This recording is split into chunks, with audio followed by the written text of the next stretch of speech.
This problem is for black to move, and the goal is to save these 5 black stones that are surrounded by white by capturing some of white's stones.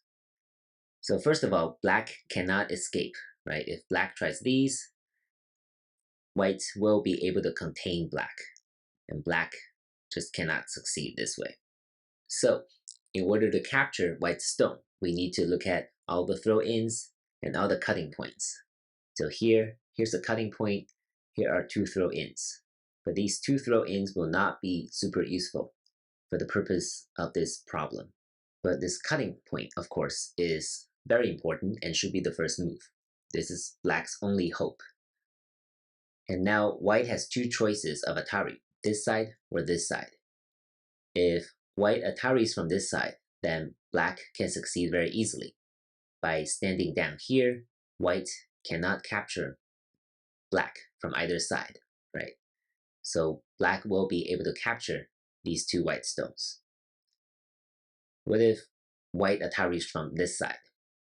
Now, once again, it is very important for black to stand down here, even though white will be able to capture black's 1 and 3. So now white will play here, and these 2 stones will be captured very soon on the next move.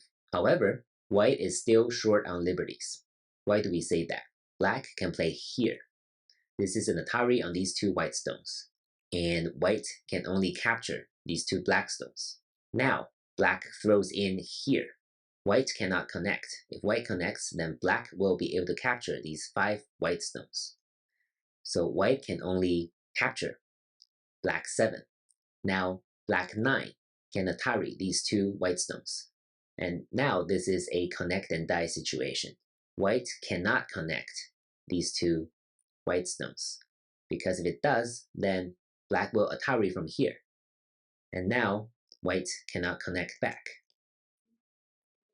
So white definitely cannot connect here because it will sacrifice more stones for nothing.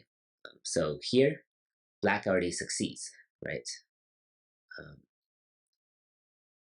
By capturing these 2 stones, these original 5 black stones are now connected to the outside. So are these moves useful for real games? The answer is yes. You're going to see some of these patterns in real games. And this cut, even if white Ataris from this side, the idea is for black to sacrifice these 2 stones. But in the meantime, by sacrificing these 2 stones, white's liberties will become very tight, and black will be able to capitalize on white's shortage of liberties and capture these 2 white stones. Thank you for watching.